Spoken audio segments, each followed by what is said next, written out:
Welcome to Ace Rodney Talks for the Superstars. Tonight, once again, the incredible... Hello, I'm Mick Arnold, president of Arnold Packaging and Arnold Automation. And I'm Britt Arnold, president of Tagler Construction and Supply. And welcome to a new episode of Love and Business. And today, as a mom of a 3-month-old and father of a 3-month-old, I'd like to dive into being a mother as well as a highly ambitious, career-oriented woman. Because I know there's a lot of other women in the same exact spot, and I want to get into it. Yeah. The challenges, the stereotypes, the advantages, all of it. Yeah, that's wonderful. And I too would like to come along for the journey. Okay, let's do it. I feel like I already am along for the journey. You're there. I'm not the mom. I can't. And I'll preface this: it's not all. Majority 90% is going to be about motherhood. That's what we're going to talk about today. But some of it will be applicable to parenthood in general. Yeah, and I think that's good. I mean, I have said many times on the podcast that this is a very half of the whole endeavor that we take, right? Where average. Sometimes someone's pulling a little more and sometimes pull a little less, but net we're each doing 100% of half, which is cool. I mean, it's how we always do everything. And I think going into this when you were pregnant, I thought, wow, will that continue? Just because it's not always the way that it works, and there are those stereotypes, not that you and I pay much attention, if any at all, to them, but I think it can also happen to you unknowingly, and maybe just because of you're immersed in it for your entire life, and and we as mammals have been immersed in it and for centuries, at least centuries, back to the cave where there were hunters and gatherers and that whole piece. But that's been wild. So I feel more than ever I'm actually in a position to contribute more than I would be able to otherwise. And we are going to get into exactly that. Good. And so when we started talking about this topic, we both thought we would call it Mompreneur, or it would have Mompreneur in the title or the name. And I started digging into that terminology. And as defined in Wikipedia, a mompreneur is a female business owner who actively balances the roles of a mother and an entrepreneur. I align with that. Mm-hmm. That's about where it stops, my alignment. As I kept reading, Investopedia adds that mompreneurs are a relatively new trend in entrepreneurship and have come to increase prominence in the internet age, with the internet allowing entrepreneurs to sell products out of their homes rather than relying on foot traffic to brick and mortar business. And as I kept digging, I was finding that mompreneur had more of a feel like it was a working mom who came up with a side gig and started making some money from a side gig. And it almost painted, and that's amazing. And I know there's a collection of women that have done that and are doing that. But it doesn't at all describe my situation or many other women CEOs or just working women, that those of us that are working full-time and overtime and have children. And for me, I was an entrepreneur that had a child. I didn't become a mompreneur once I had a kid. And there's a real difference there. And I almost, for me, I don't align at all with mompreneur. I'm still just an entrepreneur that had a child. Right. And I'm figuring out how to still run the business exactly as it was before. Keep the business running as it was, but I'm actually going to have to run it, find ways to be more effective and efficient in running it, and then also raising a child. But the way the mompreneur is painted, if you read through articles, I mean, there's all time. It was in NBC News. I found an article, U.S. News and World Report. There's a mompreneur magazine. There's all this terminology is used a lot. It paints almost like this very cute picture of a mom who's with her kids all the time and has all the flexibility and work-life balance, which I feel like I have none of and less of. Right. Does that make sense? No, it does. It does. And I and listen, I am careful about taking news articles and making laws out of them, but I do understand. And listen, I have all the respect in the world. While raising children, which is incredibly difficult and challenging, to also, because there's any number of families or couples that decide to do none of it, and that's great too. So I think the internet piece is huge. I mean, obviously that wasn't even an option. I think the fact that you even get to make a choice in today's world is very unique. I mean, when I was a child and you were a child, there was not this thing called the internet, and your parents had to make just a few choices. It was, one stays, one goes, both go, one changes their career. That was an option, right? One stays, the other changes their career into a part-time something. But certainly jumping on the computer and generating revenue was not an option. That was not something that was going to happen. No. And if you are a mother who has figured out how to do that after having children, like I said, that's amazing. But I don't align with that, and that's not what I'm going to be speaking to today. Yeah. Interesting fact statistic to what you just said, and I believe this was from a 2020 report, so a little outdated, but it said that only 27% of women were working full-time after their child, at least one child, was of 3 years old or older, and 90% of men were still working full-time. Right. So there's still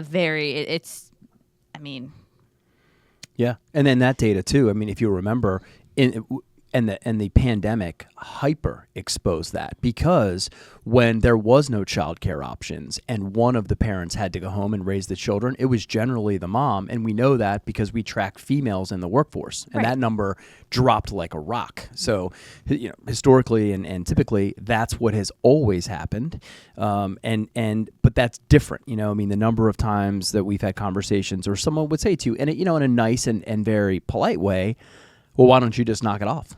Right? I mean, why don't you just stop working and raise your child exclusively? Right. And you even had the older daughters, and not, they've made reference to that. I know my parents tell me often their friends will comment, well, that's great. Britt can pull back a little bit and spend time with Moxie.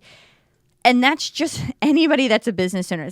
Business doesn't stop. Like, because I had a child, nothing changes. I just have to figure, it's never we have to figure out how to get it all done differently. And I say get it all done, and people are going to be like, well, get it all done. Like, just figure out a way to get it to raise your child. Like, I don't mean it like that. I just mean to continue to have a thriving business and a child. Things look differently, and we need to want to do both. Right. Yeah. So between us, I mean, I think to really nail it for our audience is, we work very hard on collectively meeting all of the demands at the very highest level, right? Not just getting it done or passing it off, at the very highest level. So Tegler Construction has got to work at the level that it did pre-Mox, and Arnold Packaging does, and then as does Mick Ventures, and Mox needs all the care too, right? So none of that gets to sit on the sideline. So you get hyper efficient. One, it's scheduling. I mean, I think that's something that I've really enjoyed watching us do. I mean, there's been a lot of give and take, and each of us have had to give up equally some personal selfish time. And I just mean that because that time was absolutely disposable, and we got to choose what we did with it. A lot of times we chose to do something together. But now it's important, whether it's, your workouts and things that are critical to you and things that are critical to me. Now we've got to be hypersensitive to threading that needle and making sure that we're creating the right amount of capacity everywhere all the time. And I think that is the thing that's really resonated for me, and just how much more important, like, you just don't have the luxury of taking certain things for granted, or next thing you look around and no one's watching the kid. Right? It's like, yeah. I would like to hello where'd you go? I don't know, where'd you go? Yeah, let's describe in detail before we get into anything else, because I think this is going to be really important for our audience, exactly what our situation looks like. So as we're going through the rest of it, the context is there. So our situation right now, Moxie is tomorrow 3 months old. Exactly.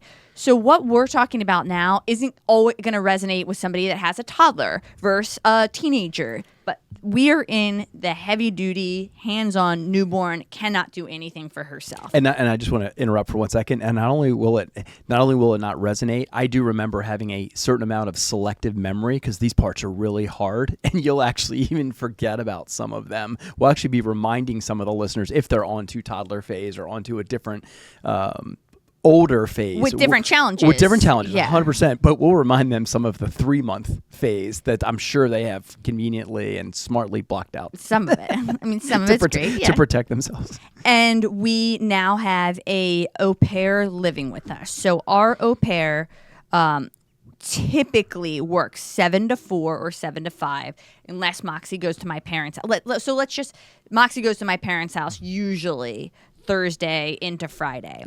But it's clear and clean and simple. We have coverage from about 7 to 4 to 7 to 5 during the week, and then we take Moxie at 4 or 5, and then we have her. Obviously, we'd have no help on the weekends. Right. So that's what our particular situation looks like.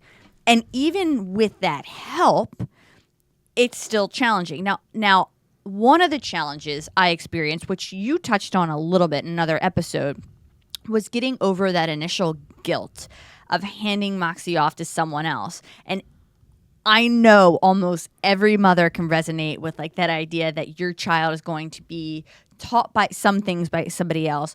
They're going to potentially start loving somebody else that's not you. I don't worry about it as much right now. I don't think. I still worry. I still think about it. Not worry. Think about it. Because she's 3 months, but once she gets a little bit older and starts to recognize people and faces and learn a little bit more, it will get harder for me. I know that to be a fact. And I knew it would be hard. I don't think I knew how mentally challenging that would be. However, to run a business and raise a child, have two parents running 2 separate businesses and raise a child, there's no other option for us. We need that coverage during the day to run our business. Now, the nice part is with the way Taylor Construction is, we do have, and we always have had, a hybrid model. So although I'm working during those hours, a lot of times I can be around Moxie and at least be around her and see what she's doing. Now, another thing we didn't realize is that when you have a newborn and you have an au pair, the au pair cannot be alone with the newborn until they're 3 months old, which we've just reached.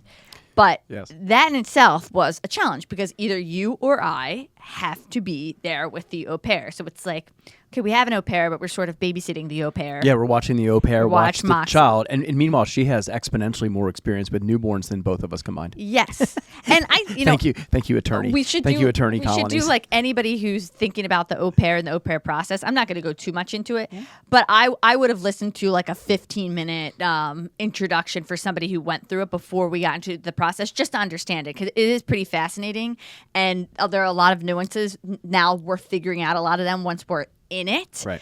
Both good and bad. Sure. But that's been a fascinating process, but also just like emotionally and mentally challenging, but necessary.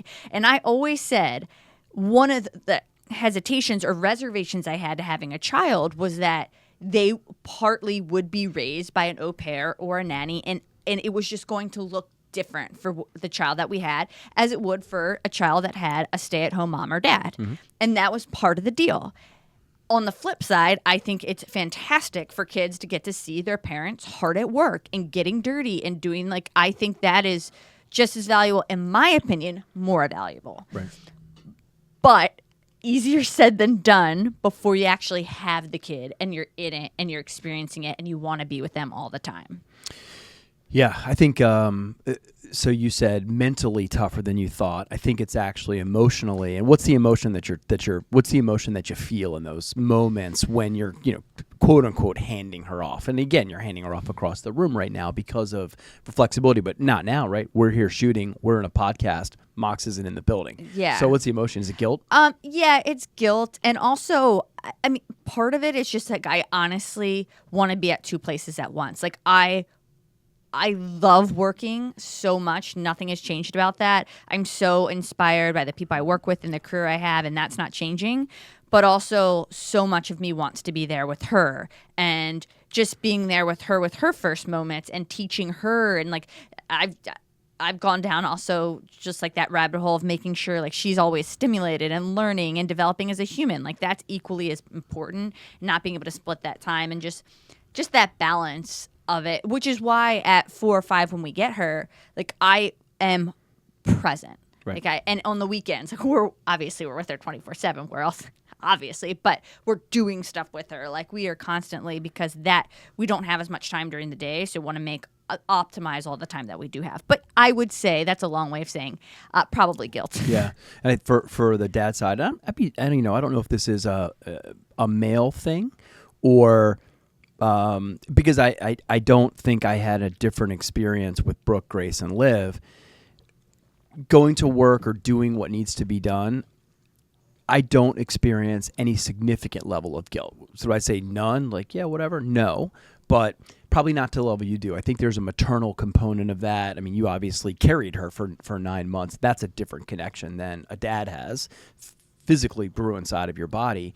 So I would say, I think I'd probably be able to parse out, and maybe it's just convenient for me to do so I don't have to hurt my feelings, the difference between guilt and what needs to be done, and I agree with you. It is great for Mox to see how we go at it, just like it is for Brooke and Grace and Olivia. Mm-hmm. It's interesting to watch them experience that or hear them comment on it now that they're older and they have jobs. Brooke is now a full-time employee and Grace is working as an intern and half part-time, but 24 hours a week. So now all of a sudden, I think it's interesting to watch their experience of watching dad work like a dog, especially early when the company wasn't quite as solid, and still dog, but some of those were really, really tough, and also kept me away from them. Like I was absent in spots because I truly couldn't be in both places at once.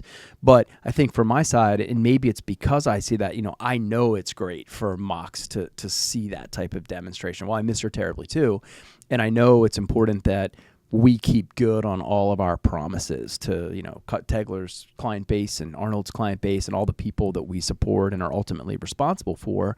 I think I'm able to get that in a certain spot, maybe right, maybe wrong, but in a certain spot where I am not riddled with guilt as I'm walking out of the house at 7:01 after I've, literally handed off Mox to Gabby. Mm-hmm. Yeah, and I think part of it too is I know if I was home, being just loving her so much, but B, also being a perfectionist and type A, like I would have this whole day curated where I think it would be like the optimal day for her. Oh, it would be a practice schedule. And but I can only poor child. No, I think you're welcome, Moxie. I'm saving you. You'll watch this in the future and be like, "Oh, thank you, Dad." But she's not getting that, right? She is whatever the au pair wants to do, and we suggest Different. things to Gabby, and we, there are things where like we would really like to see Moxie do this. We will buy her things, or like we would really like her to experience this thing, and Gabby's listening, and she's great, but she's just not me, and she's just not going to do exactly how I would do it, and that bugs me a little bit. That like because I could make that choice, if I wanted to, like I could go do that. I don't know if I could, realistically, but a lot of women do choose to do that. They're like, I'm going to be home. I'm going to be writing the curriculum, if you will, for my child and make sure that that's what they do. And I don't have that control. Right. Now we can do with her what we want outside of when Gabby and our au pair is there. But so that's part of it too. I think like part of that guilt is that. But I think in Moxie being able to watch and experience what we do in the workplace and even outside of the workplace and our other goals that we have or side ventures, her getting to see that and be a part of that because you and I have the flexibility because we do own the companies to bring her in and be a part of it. Whereas if you are working for someone else and inside of an organization, you might not have that flexibility. Like your kid is not part of this company. You can't just bring your kid to work where we can do that with Moxie. Yeah. So it does afford us, I think, this extra luxury, I'm going to call it, for her to be a part of it and with us more. I'll tell you what, the other thing that just hit me too, this is a duh moment, but the other thing that's probably makes it different for me, harder or easier is that I grew up at Arnold's Factory Supplies. I mean, that whole idea, I mean, that is what was demonstrated to me, for me, with my parents. My mom worked, and we hit on this in the last episode. So it was very common, whether it was President's Day or, whatever all the comparable holidays are now. Just went to work. I mean, they weren't bringing in a babysitter for a day. That wasn't a thing, certainly not during the day. So you're right. And maybe it's so common and or comfortable to me that it's not alarming in a way that it might be to somebody else, especially if you were raised with your mom at home. You left in the morning to go to school and you waved bye to mom, and then the bus pulled up and she grabbed you off the stairs, and I have the visual of that. That's not how it went in the Arnold household because of the demands of a small business and all the things that had to get done. So that might be part two of, besides being a male mammal, might be a little easier because that's very familiar to me, and I think I turned out okay-ish. Yes, but we're talking about now when she's not here at work, so it's a different phase. And ultimately, I'm saying the same thing. I think that life you lived is what I want her to live, and I think it's more important. If it wasn't, I'd be making different choices and doing different things probably. Right. But knowing as she gets older, she is going to be a part of these businesses and seeing it. And again, not just part of the business. I think part of our work ethic and everything we do inside of our businesses and outside, like part of that and that culture, I guess, for lack of a better term. Yeah, not just an okay thing or an acceptable thing, an effing great thing. Yeah. Right? That's how I experience it. Yes. So, there are certainly a lot of challenges. And the one thing we talked about, obviously we just hit on, was the guilt part of it. But if you're going to be a full-time, you're going to have help. Also the piece, and I experienced this in the very beginning of that sense of losing your identity a little bit. So especially if you were very, very career driven for a long time, like me, I had a baby a little bit later in life. I know there are women that are having it much later even than I in life, but I had a pretty long runway of being in the working world and working towards building Tegler. I mean, almost 8 years before I had my first child. Yeah, but let me interrupt though. But you, and regardless of what shingle was on the front, right? Whether it was Tegler or the prior employers that you had, or professional sports all the way down, you went at it like that the whole way, right? Yeah. There was no change. So that level of intensity and commitment, regardless of what the target was, you've always experienced. So that was a 30. You were 37 when you had Mox, right? That was a 33-year event, right? Yeah, exactly. Sorry, everybody. Yeah, so let's just say from the year you were 4, when you probably started kicking the soccer ball around, that was a 33-year event of that type of intensity, and going to the goal, whether that was the business goal, the soccer goal. So that is a rather significant, swerve for a moment. Yeah, and what scared me was in those first months, not for probably first month, I'll call it. I think that's fair.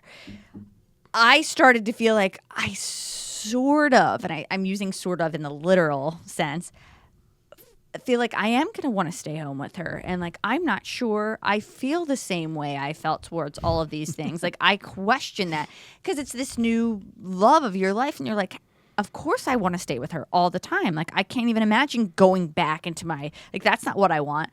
But then as I think as I leveled out a little bit and as your hormones started to come back down on this side of Earth, and I settled in and I got used to familiar, I should say, with still getting used to being a mom. Then I came back to settle down. You still love work. I'm still definitely the same human, but now with a child. But at first, I really wrestled with that identity because when you are in it and you are aggressive and you're just career oriented, all of a sudden it just switched. Nobody can prepare you for that. Right. You're a mom, and all of a sudden you're a mom, and you're not necessarily don't know how your identity is shifted. No matter what, your identity shifts. You are different. Yeah, absolutely. And I think we have to distinguish between different, not bad. Sure. Different has been associated with being diminished in the workplace, and it's just different, and I think almost an advantage. And there was actually a book, I haven't read it, but it's called The Motherhood Advantage. And I like that. I like the changing of that narrative, because while it can be hard and challenging, especially in the beginning, and it may be a little bit detrimental to your career just in trying to juggle being a mom to a newborn and either running a business or being working full time. I mean, I'd be lying if I said, of course you're going to have extra challenges and you're figuring out, and it's not going to be this linear, like, I'm going to be able to do both great at all times in the beginning. No, it's a lot of work to figure it out and to settle in. But I think in the end, the advantages of being a mom are, as they translate to business, are much greater. And I do think, I hope, that employers are starting to recognize that. I certainly do. Like, if I'm looking at a lineup of people I'm hiring, and I know this is a mom that wants to be on my team and has raised children, like, I'm definitely, and I'm not just saying this, now understanding what it looks like, being like, oh, I like that. Like, because I know of, like, the challenges that woman has overcome and is still probably dealing with, and like that kind of will translate to business. They're incredibly organized. That's one thing, well, because without organization, it falls apart in a big hurry, right? Organized, yes. Now, time management, prioritization, resilience, multitasking. Yep. I mean, those are not just words I'm throwing out. Like, when you have a child, all of those become exponentially more important. And we talk about this all the time, the urgency, the efficiency, being more effective in what you do. I don't work just to work anymore. I don't do things that are not trivial. Like, I get the big things done. I am as effective as I can be with my time. We are threading the needle, as you always say. I mean, it is like crystal clear what needs to get done, what doesn't, and when. Yeah, I remember, I'm just going to share this with the audience because I think if the people that listen to us a lot, I remember long about month 7 or 8, and you had such a great pregnancy and continued to do basically everything you always did and wanted to do physically, on the treadmill. I mean, your schedule really didn't change. I mean, as you got further into the pregnancy, certainly, your ability, the lengths of your run shortened, but I do remember there was a point where there was a significant shift in the demands Mox was putting on you while you were still carrying her. And I vividly remember the mental shift that you went through. And you even said, I'm worried about losing my identity. And I think it was around there because at that point it was like, I'm definitely not calling. You didn't know what not calling the shots was going to look like, but that was a glimpse into it for sure. Yes. When she took your hips away from you, I think is what happened, right? Yeah. It is physically that became much more challenging. And you were now walking 3 miles. You weren't sprinting 13, which had been going on pretty much up until that point. Yeah. And I remember that being a bit of a battle, and which was shocking to me only because I had never seen you in that position before, and certainly made all the sense in the world when you explained it to me. But it was not something I was looking for, or my radar would never have been tuned into that, just knowing the you that I, met and fell in love with. Yeah. And I think there are a lot of women that dream of being mothers. So it just maybe, and I don't know, but maybe they don't have that same fear. And for me, like that, it was like towards the very end of pregnancy when she was laying on a certain way where it was painful. And yeah, so not only was I becoming a mother, and then you worried about the career, and then the athletic ability, and everything just compounding, and it's like, holy shit, this is all different, and you're not prepared. Like your entire life is about to change, and you don't know. I didn't have the tools to handle it because how would I? And there is no playbook because those games are all very personal and very individual. Yeah. There's no playbook that someone could share. No. You might hear something and have some overlapping experiences would make you feel maybe a little more comfortable because your cousin had a similar experience when she was pregnant or something. But I think those playbooks are so individual that I can't imagine you would ever have anything but your exact own experience. I agree. And now that she is 3 months old and we've had 3 months under our belt, I feel good about it. Any like prospective moms or that are fearful or still working through it, like it is so normal, and you will figure it out just like we have. And hopefully, I mean, I imagine it's harder for people that don't have a partner that they're in it with 50-50. Like that, again, that's a different scenario than we have because we're literally in this together 50-50. So that's all I can speak to. But I feel like we're figuring it out now. But even so, like I still haven't figured out what I haven't figured out. And I posed this question last time was to be able to run our businesses top notch and still spend very present time with Moxie other than what we're doing, which is like serious time management, prioritization. There's no things on the side. So like I haven't read a book in 3 months since Moxie's been, and I'm just using, I used to love to read. Sure. Like there's anything outside of business, working out, spending time with family, and occasionally friends who come in with our families. Generally, right? families. They're usually invited along, or it's part. We've increased our crowd presence because we have less time to spend with each of those individual contingencies. Yes. So and thank goodness they're all such amazing, wonderful people and love each other that they all just get together, and that's been so important. Selfishly keeps us from picking and choosing, if you will. But when you have finite resources, that's the definition. You pick and choose when you have finite resources. But so it's like business, health and wellness, family, and mixing friends with family. That is all. Yep. There is nothing else that we're doing. Like anything outside of that we used to love to, like you're not singing anymore. I'm not reading. I sing to Moxie. You sing to Moxie. And she does seem to love it. I believe I'm excellent. Sure. But yeah, just like Tommy, those stop things. Laughing. We're not reading books. We're not like socially going to have a drink. Nothing else is happening. That is it. You know, it's funny how we know that because we went back. I went back and did I think we share this. We just share everything. F it. Did an analysis of our credit card bill. Oh yeah. And part of what was interesting because it was this year, most of which was pre-mox, and just noticing all of the things that would happen, right? And they were social events, this or that, and then it's like you draw the line at May 7th or going into May 7th, really around the time where the pregnancy started to lean on you heavier. Then you could watch anything that looked like dinner out or something. I think we were just happy to hit the couch and catch our breath for a second and prep, because there was a lot of prep too. In fairness, we were flipping the house over and redoing our whole house at the same time. Stupid things that we could have done much earlier, but that's not how we attack. That's not how we attack it. Yeah. So, there's not a work-life balance. There never was. There never will be for us. And it's not like there was things are different. They shift. So not good or bad. They're different, and you figure out how to shape your life to create what you want. It's all possible. We are making this possible, but we've had to make hard decisions, and consciously and unconsciously, I think we've done it to achieve that.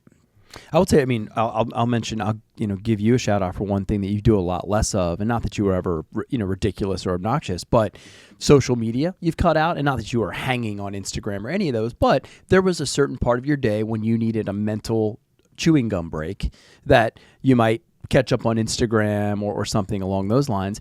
And then for me, it's literally sleep. And thanks to the Oura Ring, I can track the data and know that one of the things that I have given back I used to take some of my disposable time and go to bed. And or take a nap. Or take a nap. Yeah, nap is not so much a thing anymore. If you can squeeze one in while Mock sleeps, that's one thing. But as you look back at, all right, what did I used to do? In general, I'm a 6-hour, 5-hour sleeper, and even actually built that out a little bit more. I've definitely given that back.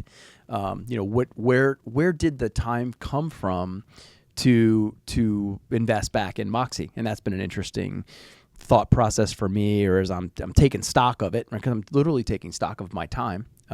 What's different now versus let's go back 1 year ago, when we were just doing our thing and doing whatever we were doing. So it's been interesting to track and understand. Yeah, I totally agree. And so I'm trying to figure out, there are things, I think we're running the business as well. And I think I've talked about wanting to get back into ultra marathons. And then we want to be with Moxie and still with family. And while we're doing it well, I still I want to have more time or do it better, because even when I'll be honest, when 4 or 5 o'clock rolls around, I'm there and I'm present and that'll be that. But I still feel like there's so many things that haven't gotten done.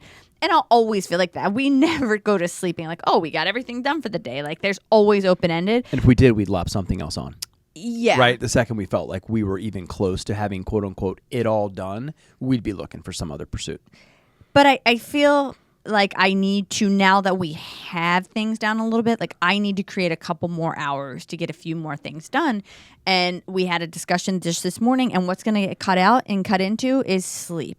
And I've come to peace with like, that's just for this phase of my life, our life, that is going to be the thing that gets sacrificed. And you could say, well, Britt, you used to wake up at 3:00 and you were working out by 3:30, like, just go back to doing that. Well, it's a little different when you're spending hours feeding your child in the middle of the night, or you've got the 10 o'clock, then you've got the 1 o'clock, and it takes an hour. Like it's not the same. Sure.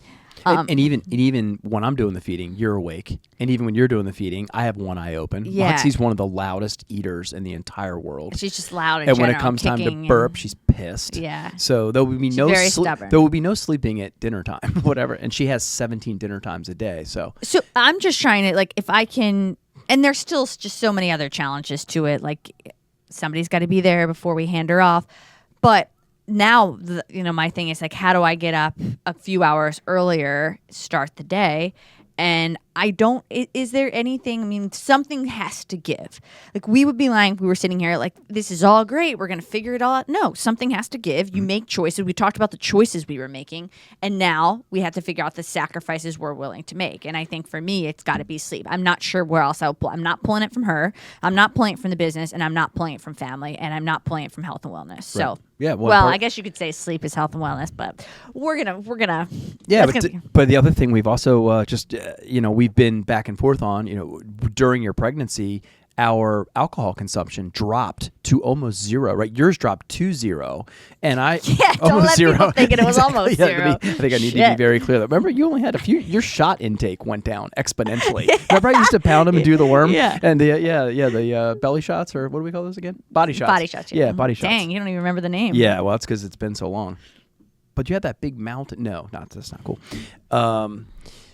Yeah, so that was something that went away, and now we realize that that Mox is here, and we do get a moment, right? If she's with a relative or something, and we have a few extra cocktails, that actually digs into our productivity the next day, such as like, oh hell, that's not going to work. So again, this is good. Another conversation we just had a couple of days ago. I'm like, I'm good for like I'm not going to be drinking alcohol for this phase either, because that's another critical decision we have to make, because we do not have the hours. And if we're serious about what means the most to us, like I don't want to be feeling not great on a Sunday and then like have her be posted up and not playing with her because I don't feel great. Like that just feels so selfish to me. Yep. And so I'm like, if family and work if our partnership, family, work, and my and our health and wellness, which we need all the time, is our priority, then what else is going to go? Yeah, like it might be cocktails.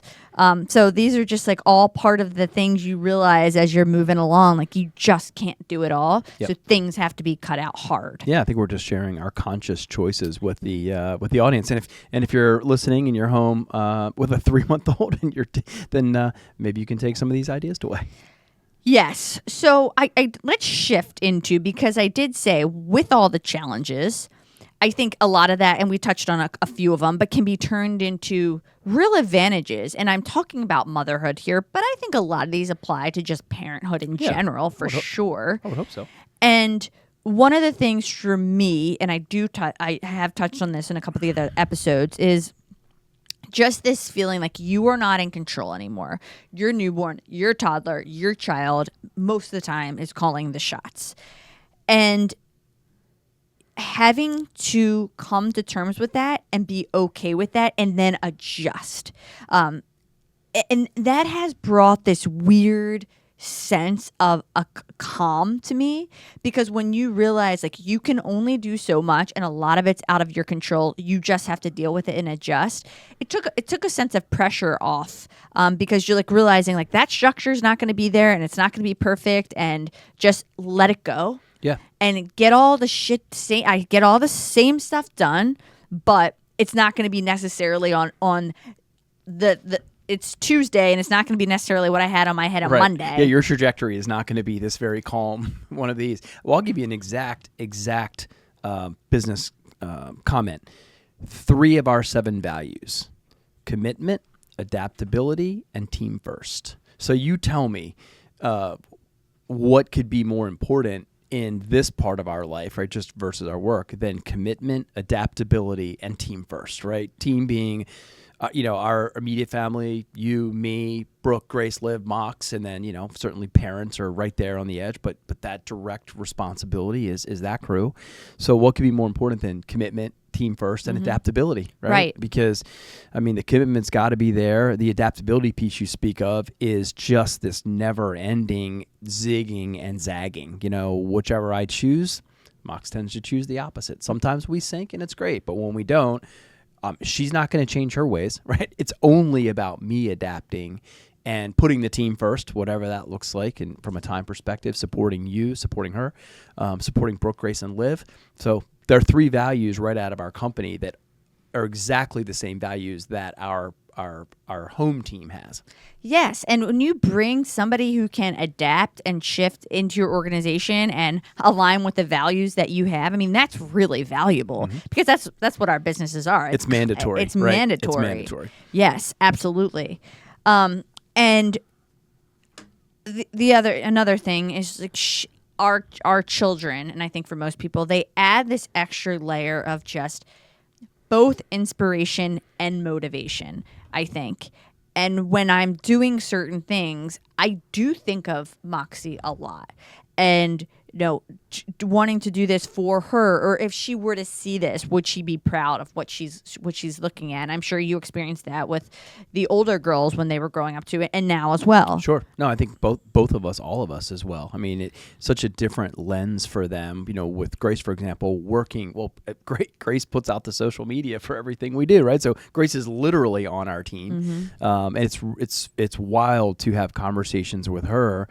And there, the Love and Business podcast has been 2 great things. It connects the dots for her in a way. Like, I'd love to have the time to sit down endlessly with Grace and say, well, let me tell you how we got here. Now there's this living, breathing thing called Love and Business that she can learn about, or it'll fill in some of the gaps or connect some of the dots for her. It's also going to make sure it's around forever. So whatever teaching she doesn't catch, she can always go back and watch them. Yeah, for sure. So that's the added inspiration and motivation when you have a child. The other thing that is really different, not diminish, different, and I think actually an advantage.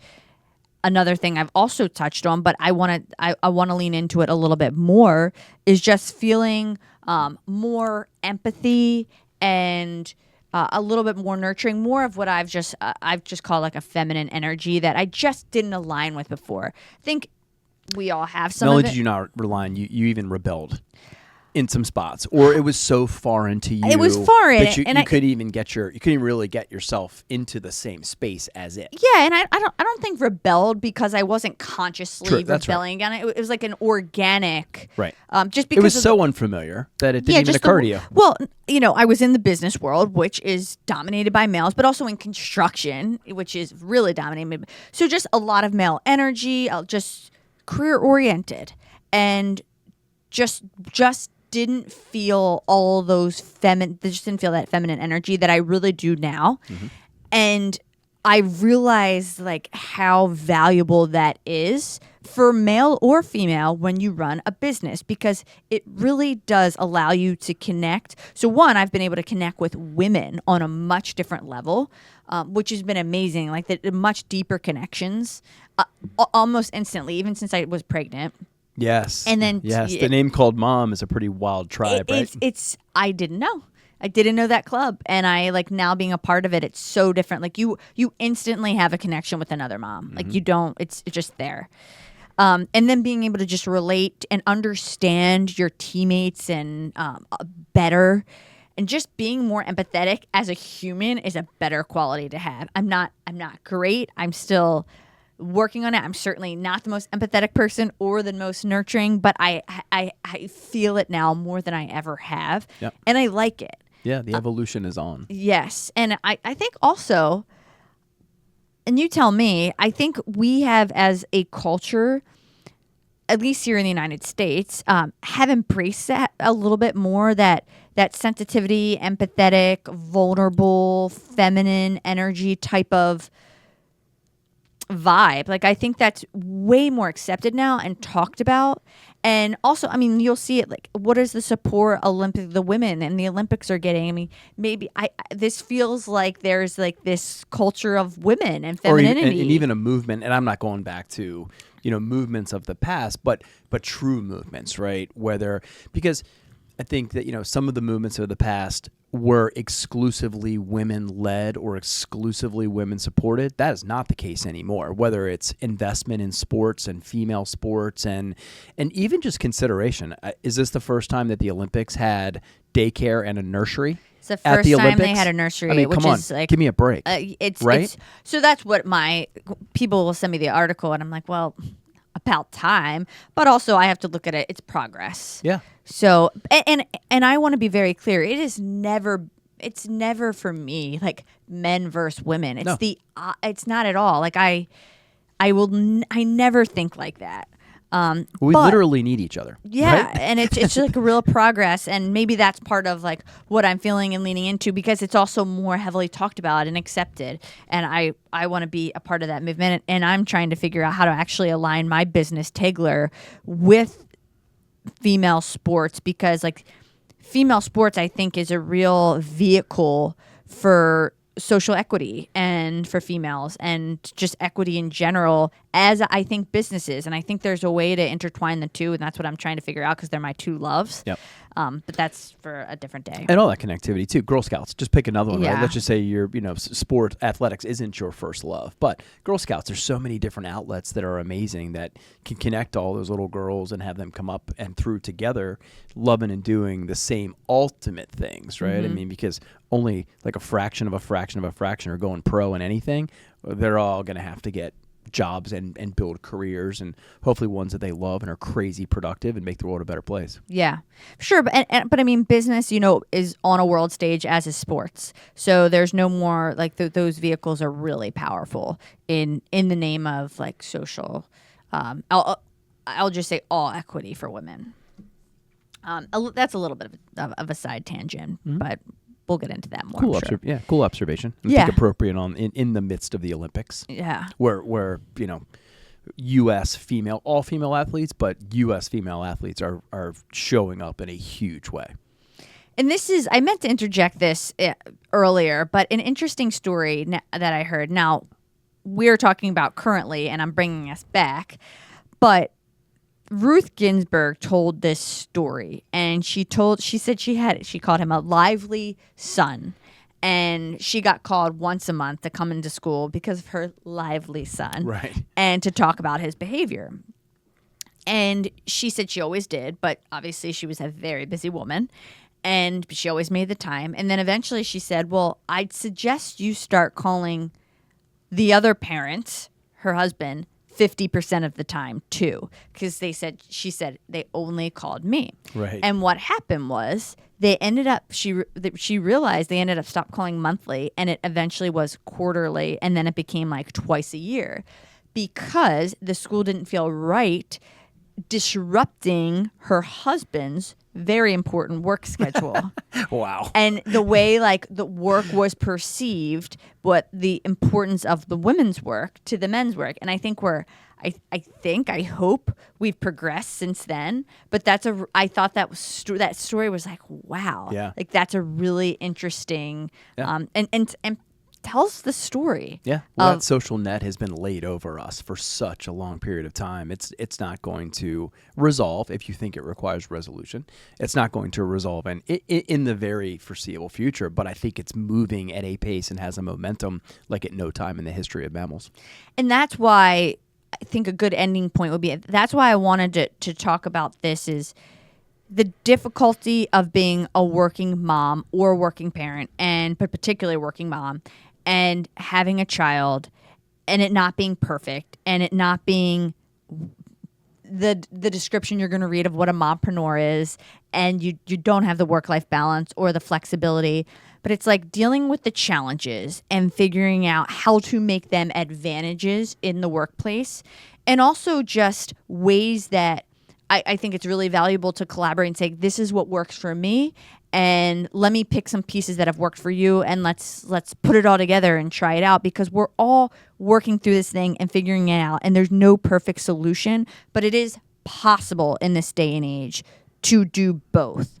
But it's just how it's going to be done, and we're just sharing like our challenges and what we find valuable, but it's not the right way. And I don't think we'll ever sit here and say this is the best way. It's just what works for us. Sure. And I think like the sharing of those stories and our experiences is the most valuable thing always. I think the only thing appropriate for me to say is, can I get an amen? Amen. I would never follow that with anything more than, can I get an amen? And cheers. Cheers. That seems appropriate too. Well, as always, thank you so much for listening to the Love and Business podcast. I hope you love that topic today. I thoroughly enjoyed getting all of that out. I mean, it was such an amazing opportunity to take stock of where we are so far. And therapeutic a bit. Yeah, as always. And I look forward to continuing to share that journey with our listeners. Agreed. And please, if you haven't yet, please subscribe. It makes a difference. And I'm going to do a special call to action to all the working moms out there, because I am going to continue to talk about this. It's my life right now. I'm in it. I'm working through it, trying to figure it out just like you are. So if you're a working mom out there and you're equally as dedicated to your children and to your business, please subscribe, because we will continue to get into this. Yeah. And thank you again.